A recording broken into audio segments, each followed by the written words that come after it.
The 21st of May 1940. Arras, northern France. British Matildas rumbled over the broken fields, their thick armor glinting as they advanced toward the German forward positions.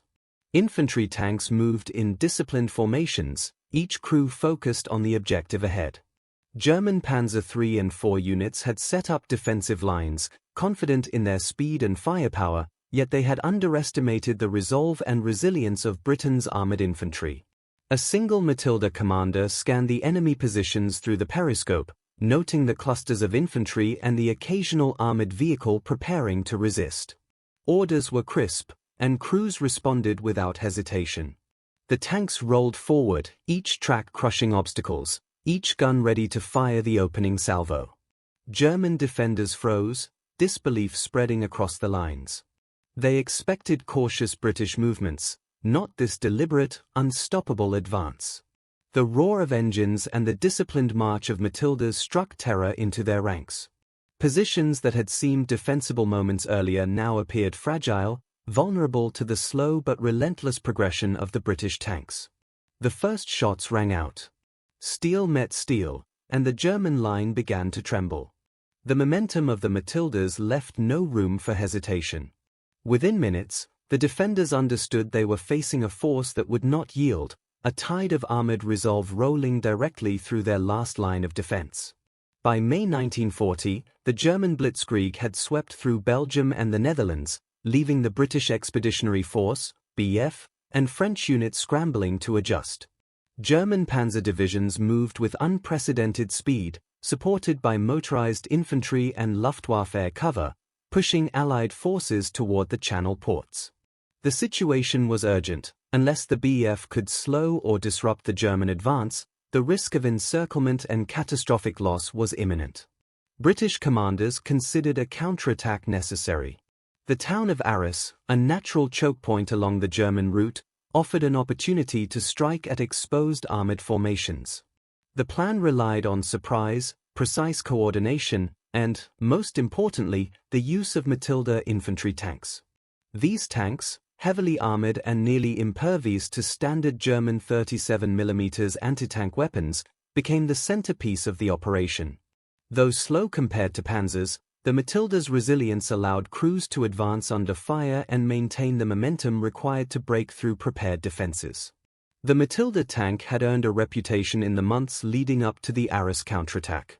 Its 2-pounder gun was sufficient to deal with light armor, while its thick armor, especially on the front plate, could withstand most German tank fire at standard combat ranges. Crews relied on precise coordination within each vehicle. The commander observed and directed, the gunner aimed and fired, the loader kept rounds ready, the driver maneuvered across uneven terrain, and the wireless operator maintained contact with the brigade. Every tank operated as a tightly integrated unit, reflecting months of training and battlefield adaptation. British infantry would support the Matildas closely.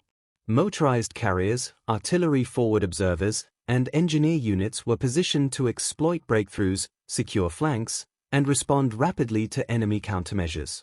Planners understood that German defenses were not static. They expected Panzer III and IV units, reinforced by infantry, to mount immediate responses to any British push. Anticipating German tactics, British officers emphasized speed, cohesion, and surprise over sheer firepower. German forces at Arras were confident, having experienced little effective opposition from British armor to that point. Panzer units moved in tight formations, expecting to encounter only light resistance from British infantry or lightly armored vehicles. Anti-tank teams were positioned behind hedgerows and roadblocks, relying on the assumption that British units would advance cautiously. The Germans underestimated both the armor and the tactical ingenuity of the Matildas, believing their speed and mobility would outmatch anything the BEF could field. As the BEF prepared for the counterattack, tension ran high. Crews inspected their tanks repeatedly, checking tracks, guns, and radios. Officers gave final briefings, reviewing the exact approach routes, fields of fire, and timing for the assault. Every minute counted. The Matildas would lead the push, infantry would follow to secure ground and neutralize any pockets of resistance. Success depended on precise execution and the ability to maintain formation under pressure. Across the lines, German scouts reported minor movements but failed to detect the main British concentration.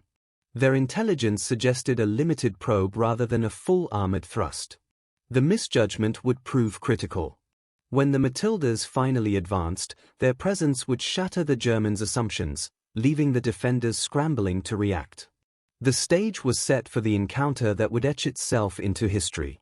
British tanks, slow but resilient, disciplined, and coordinated, rolled forward toward a German line that believed it could hold firm. The combination of preparation, surprise, and armored resolve created a moment where technology and human skill intersected, setting the conditions for a clash that neither side would forget. British forces assembled on the outskirts of Arras, each unit ready to execute its role in the counterattack. Matilda tanks were positioned at the forefront, with infantry following closely behind to secure any ground cleared and suppress remaining enemy positions. Artillery observers relayed coordinates to batteries stationed just out of range, ready to provide suppressive fire on any German concentrations. The operation depended on precise timing. Any delay risked giving the Germans a chance to organize their defenses. German units were spread across hedgerows and minor elevations, confident that their Panzer III and IV tanks, combined with motorized infantry, could repel any British assault. Reconnaissance reported British movement, but the reports underestimated the concentration and coordination of the Matildas. German commanders assumed the BF would proceed cautiously, as in prior encounters, allowing time for defensive positions to be reinforced. British officers reviewed the terrain and the enemy layout. Narrow roads, sunken lanes, and the maze of bockage favored defensive positions, but the heavily armored Matildas could absorb small arms and light anti-tank fire. Crews rehearsed maneuvers mentally, visualizing routes, engagement zones, and fallback positions. Drivers calculated speeds over rough terrain, gunners adjusted anticipated sight lines, and commanders coordinated signals with infantry units. Every tank had a purpose, every movement was synchronized. The element of surprise would be crucial. British planners recognized that a frontal attack would be perilous if German crews were ready. Instead, timing, coordination, and the Matilda's resilience offered a tactical advantage. Each tank could withstand incoming fire that would destroy lighter vehicles, creating an opening for the infantry to exploit. German expectations of a slow, cautious advance would be shattered by the disciplined British push. Infantry units behind the Matildas were briefed on potential scenarios. Panzer positions might open fire from concealed locations, forcing infantry to respond quickly. Artillery support would suppress concentrated enemy fire, but coordination was key. Observers relayed target adjustments constantly, ensuring that advancing tanks and infantry remained protected. Engineers prepared to breach obstacles and repair routes for faster movement. Every element had to act in concert. The Germans continued their preparations, unaware that the primary threat was far more resilient than anticipated. Anti-tank gunners inspected weapons, believing their panzers and rifles would suffice. Motorized infantry advanced into position, confident their mobility could counter the British advance if required. They did not yet realize the psychological effect of the Matilda's presence, slow-moving, heavily armored, and relentless. As dawn progressed toward the mid-morning assault, British crews maintained a tense focus. Engines hummed, periscopes scanned distant tree lines, and wireless operators awaited the order to advance. Leadership emphasized the need for initiative within discipline. Each commander had to balance adherence to plan with the ability to react instantly to enemy action. German reconnaissance units observed movement but failed to detect the full scale of British preparations. By the time the Matildas crossed the open ground toward the hedgerows, German commanders would be forced to confront a force far stronger and more coordinated than expected. Their reliance on speed and mobility would collide with British armor's resilience, and their assumption that the BEF would act cautiously would prove disastrously wrong. The battlefield, though deceptively quiet in those final moments before contact, contained the tension of an approaching storm. The convergence of British tanks, infantry, artillery, and engineers created a single, coordinated wave. Across the German lines, defenders remained confident, unaware that their last major defensive position was about to be overwhelmed. Every detail, from crew readiness to terrain assessment, had been calibrated to maximize the Matilda's impact.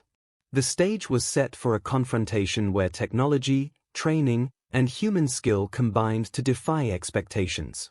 When the first Matilda rolled over the crest and into view, the Germans would watch in terror as their defensive line began to crumble under a force they had underestimated. The Matilda was the star of the British assault at Arras. Its thick armor, particularly on the front plate, made it nearly impervious to standard German 37mm anti-tank weapons. Where lighter British tanks would have been destroyed instantly, Matildas advanced steadily, shrugging off enemy fire. Crews understood that armor was their first line of defense. It allowed them to push forward in the open and take positions German forces believed secure. The tank's armor was not just protection, it was a psychological weapon. German gunners, accustomed to defeating British armor quickly, found their shells bouncing harmlessly off steel hulls. Confidence turned to disbelief as Matildas pressed forward under fire. Positions meant to halt the advance no longer mattered. The physical presence of the tanks reshaped the battlefield before any shots were even fired. British officers relied on armor to anchor their tactics. The Matildas could hold exposed terrain while infantry maneuvered to exploit gaps. Crews could fire from slightly covered positions without fear of destruction, allowing a combination of offense and defense simultaneously. The design dictated a methodical, relentless approach: armor first, then speed, then firepower. This interplay made the tank central to the British plan, transforming individual machines into a coordinated, nearly unstoppable force. Inside each Matilda, a small team managed a complex balance of fire, movement, and communication. The commander scanned for threats, issued orders, and coordinated with nearby tanks. The gunner tracked targets, adjusted for distance, and fired accurately under extreme pressure. The loader ensured rounds were available instantly, maintaining the rhythm of combat. The driver handled rough terrain and enemy fire, keeping the tank aligned with the formation. Finally, the wireless operator maintained connection with infantry and command. Success depended on seamless coordination. Each member knew their role, but all had to react instantly to unexpected developments. At Arras, German tanks and infantry moved aggressively, requiring split-second decisions. Mistakes could halt the advance or expose the vehicle to destruction. Crews relied on training, experience, and trust in one another. The human element turned steel into power. Crews adapted to broken terrain, enemy fire, and the chaos of battle. The rapid decision-making and disciplined execution allowed the Matildas to exploit gaps in German lines and maintain momentum. Without skilled crews, the tank's armor and firepower alone would have been insufficient. It was the combination of technology and human skill that made the assault effective. Matildas were not fast compared to panzers, but within the context of coordinated action, their methodical pace became a tactical advantage. Their deliberate advance allowed crews to maintain formation and control over the battlefield.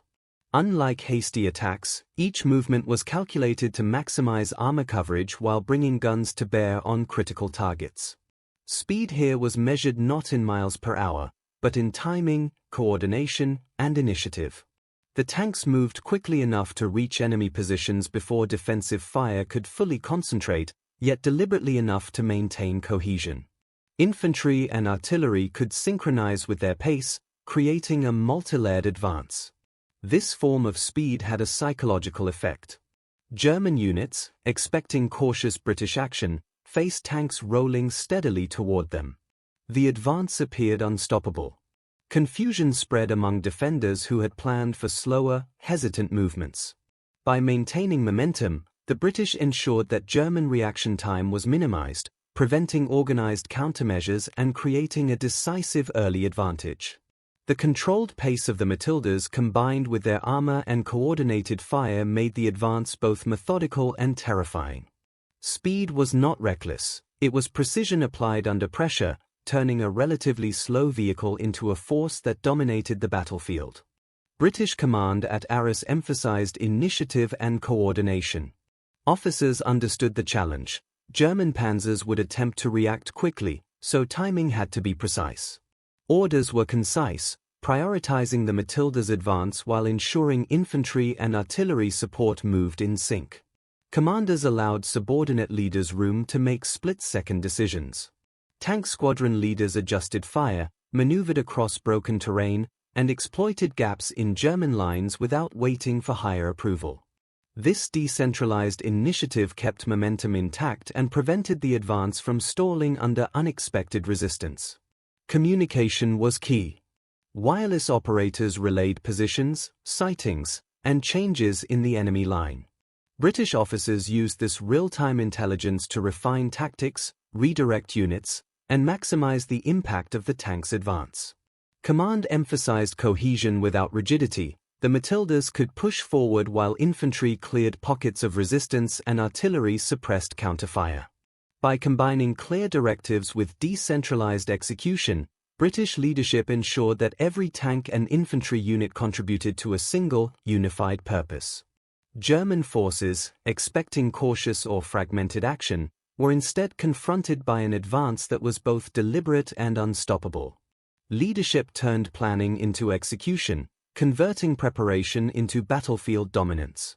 German forces at Arras were confident and unprepared for the Matilda assault.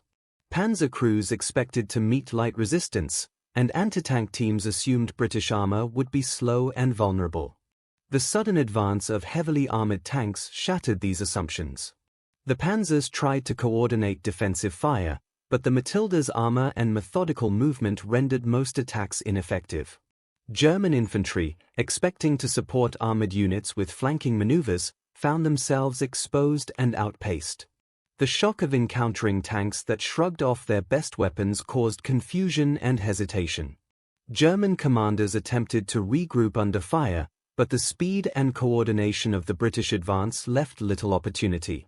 Orders were delayed, units became isolated, and communication broke down. The psychological impact of facing an almost unstoppable force amplified tactical failures. By the time the Germans realized the scale of the assault, the Matildas had already breached key positions. Panzer formations were disrupted, infantry units scattered, and morale plummeted. The attack that was meant to blunt the British advance became a study in how assumptions, overconfidence, and misjudgment could rapidly collapse under disciplined, well-led armored action. The Matilda advance transformed the battlefield immediately.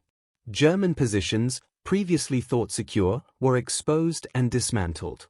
Each tank that pushed forward created openings for infantry and artillery to exploit. Momentum, carefully built, became a force multiplier. The psychological effect was profound. British forces gained confidence in their tanks, their tactics, and their command structure. Soldiers and crews understood that preparation, coordination, and timing could decisively shift the outcome of battle. For German units, the realization that their defenses were failing so quickly caused panic.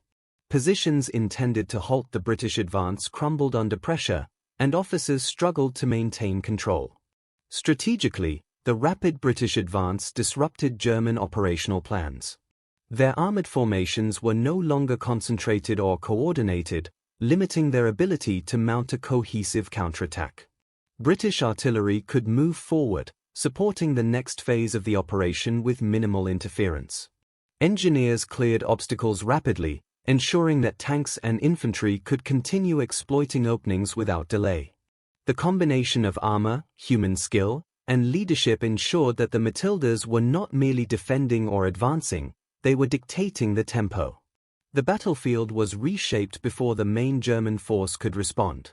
By the end of the initial push, British tanks had broken through the first line of defense, leaving German units scrambling and setting conditions for the decisive climax that would determine control of Arras. The first Matildas rolled forward just after mid-morning, engines humming steadily as crews scanned the German positions.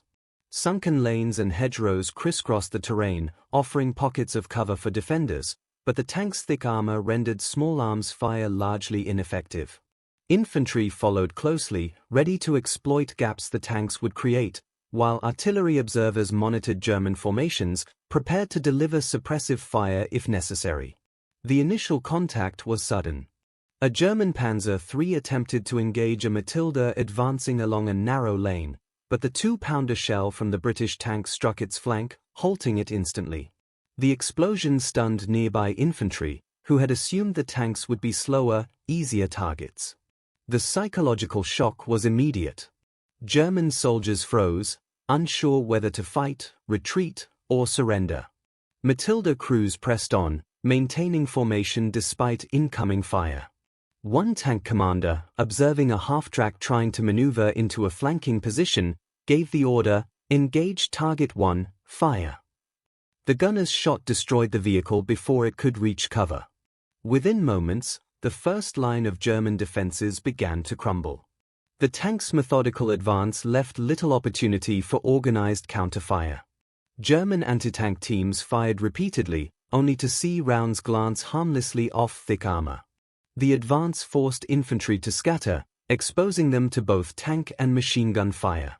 Artillery adjustments targeted concentrations attempting to regroup, but most units were already in disarray.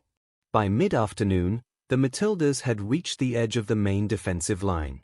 Crews maneuvered over obstacles, coordinating with nearby infantry who cleared machine gun nests and rifle positions.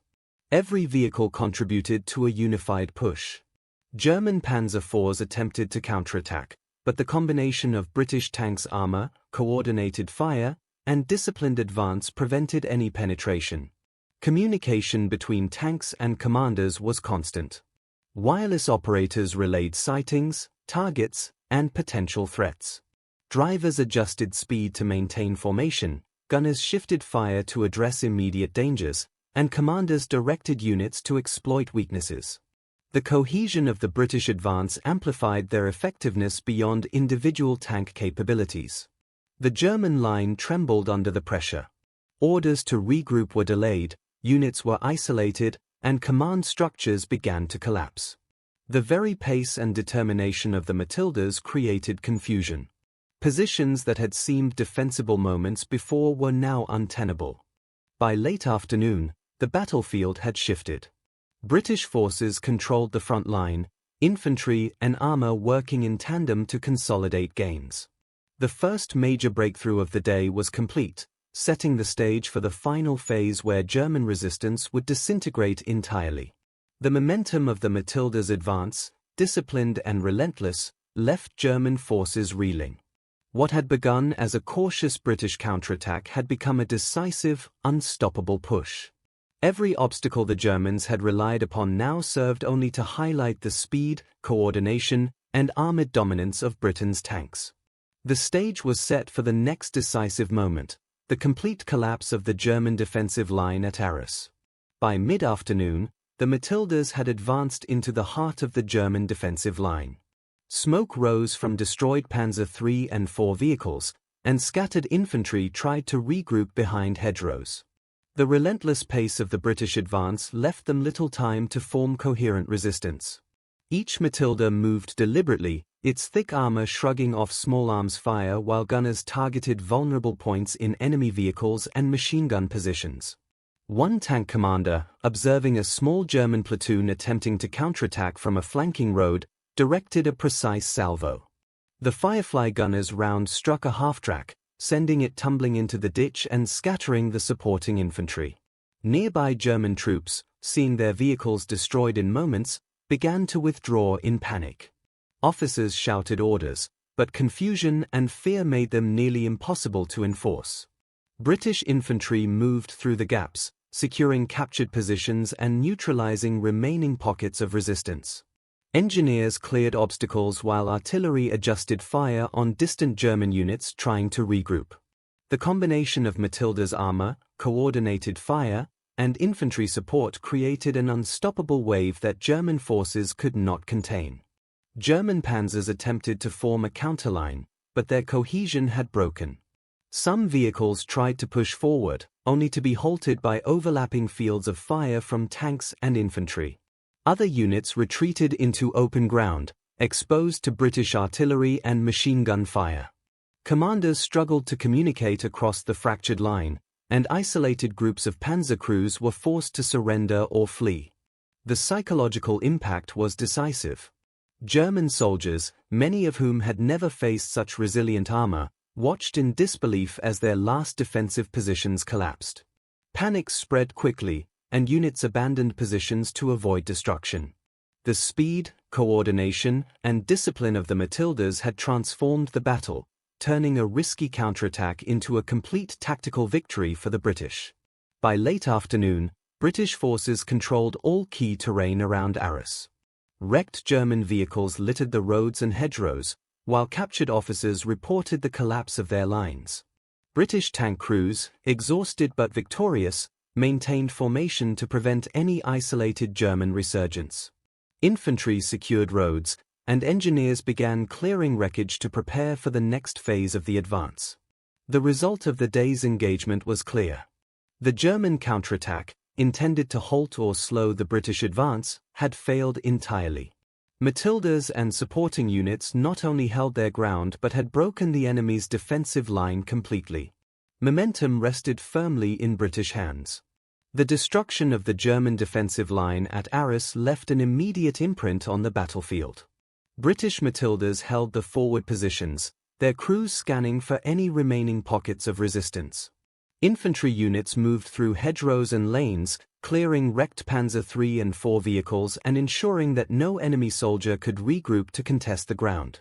The speed and efficiency of the advance left the Germans disoriented, their previously confident positions now abandoned or destroyed. British commanders assessed the tactical gains with measured optimism. Casualty reports indicated minimal losses relative to the scale of the engagement. Only a few Matildas required repairs, and infantry casualties were limited mostly to minor injuries from small arms fire and shrapnel. Supplies, ammunition, and fuel had been efficiently distributed, allowing the British advance to maintain operational momentum. German forces, by contrast, faced significant disruption. Vehicles were immobilized or destroyed across the fields, and anti-tank teams had been forced into retreat under constant fire. Commanders struggled to maintain cohesion as isolated panzer crews attempted to regroup. Morale plummeted. Reports intercepted by British intelligence revealed confusion, disbelief, and the dawning realization that their counterattack had failed completely.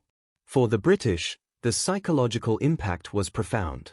Tank crews and infantry alike understood that their training, coordination, and discipline had delivered decisive results. Diaries and letters from the day reflect a mixture of pride and relief. The Matilda's armor and firepower, combined with human skill, had allowed a relatively small force to achieve a disproportionate effect on a larger, experienced enemy. The aftermath also highlighted doctrinal lessons. Led use of Matildas for heavy armor, infantry for support, and artillery for suppression demonstrated the value of integrated combined arms tactics. Field reports later emphasized that the collapse of the German counterattack was as much a product of planning and leadership as of raw firepower. Rapid decision-making, coordination, and disciplined execution had proven decisive. Engineers and support units quickly moved to clear obstacles and repair key routes for continued advances. Forward artillery was repositioned to cover potential counterattacks. Medical teams attended to the lightly wounded, ensuring combat readiness for the next phase. The battlefield bore the marks of swift British dominance, destroyed German vehicles, intact British formations, and a clear path for subsequent operations. By evening, the terrain secured at Arras reflected not only physical gains but a shift in operational initiative. The British advance had not only stopped the German counterattack but had created conditions for continued exploitation. Momentum rested firmly in the hands of British commanders, demonstrating the power of preparation, coordination, and tactical innovation. The consequences of the Arras engagement extended beyond immediate tactical gains. By breaking the German defensive line, British forces preserved the integrity of their counterattack and prevented a potential encirclement of the BF. Key approaches and roads remained under British control, allowing the advance to continue toward objectives crucial for maintaining operational momentum in northern France. German units that survived the initial engagement were forced to withdraw in disarray. Isolated panzer crews and motorized infantry attempted to regroup, but disorganization destroyed communications, and the psychological shock of facing nearly invulnerable Matildas slowed their efforts. Commanders struggled to re-establish contact with scattered formations.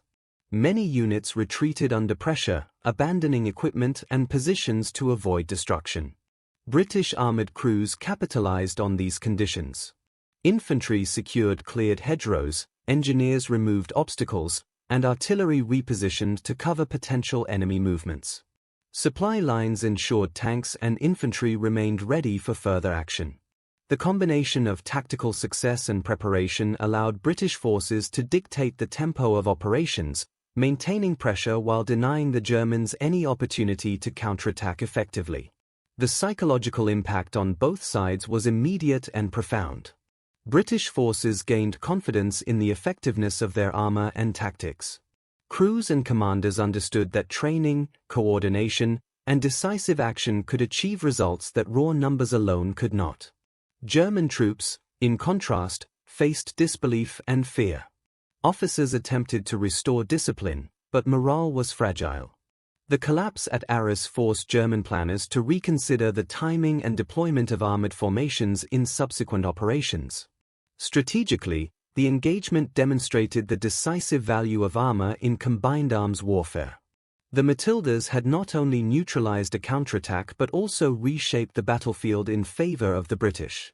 Observers noted how preparation, coordination, and disciplined execution amplified the effectiveness of the tanks far beyond their individual capabilities. Future operations would draw lessons from the success at Arras, emphasizing the integration of armor, infantry, artillery, and engineering units to maintain initiative. By the close of day, British forces controlled the contested terrain. The wreckage of German panzers and abandoned positions stood as evidence of the complete failure of the counterattack. Crews and infantry prepared for subsequent advances, confident that the momentum gained would carry them into the next phase of the campaign.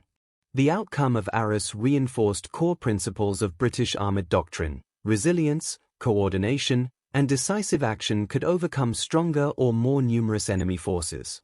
The battlefield itself reflected these lessons, with every destroyed vehicle and secured position serving as a testament to disciplined execution under fire. The rapid collapse of German defenses ensured that the British would not only maintain control of Arras but also set conditions for continued operational success in Normandy. The Battle of Arras, where British Matildas rolled through the last German defenses, illustrates the decisive impact of preparation, coordination, and armored resilience in modern warfare. What began as a calculated counterattack became a defining moment, demonstrating how discipline and tactical innovation could overcome numerical or technological assumptions. The Matildas' thick armor, deliberate pace, and coordinated advance transformed the battlefield, leaving German forces disoriented and unable to respond effectively. At the core of this success was human skill. Crews within each tank executed complex maneuvers under fire, making split-second decisions that combined observation, gunnery, and communication. Commanders balanced initiative with strategy, ensuring that every vehicle contributed to the larger operation. This interplay between technology and human judgment allowed the British to exploit weaknesses in the German defensive line and maintain unbroken momentum. Leadership extended beyond the crews themselves. Officers coordinated infantry, artillery, and engineers to synchronize movement with armored advances. Clear directives paired with flexibility created a force capable of responding instantly to evolving threats, ensuring that tactical gains were consolidated and exploited. The result was not simply a battlefield victory but a demonstration of the effectiveness of combined arms doctrine in practice. The psychological effect was equally profound. British troops gained confidence, witnessing the tangible results of training, planning, and execution. German soldiers, conversely, faced disbelief and panic, their assumptions about British caution shattered by the methodical, relentless advance of heavily armored tanks. The encounter forced a reassessment of both strategy and morale, illustrating how speed, discipline, and resolve could shape the outcome of battle before large-scale numbers or firepower came into play. Historically, Arras highlighted the potential of infantry tanks in shaping engagements where terrain, preparation, and coordination intersected. The Matildas' role in breaking the German line remains a lasting testament to how design, training, and leadership converged to create battlefield dominance. In that brief, intense clash, British determination, armored strength, and tactical acumen ensured not only victory but a moment that would resonate in military doctrine for decades to come.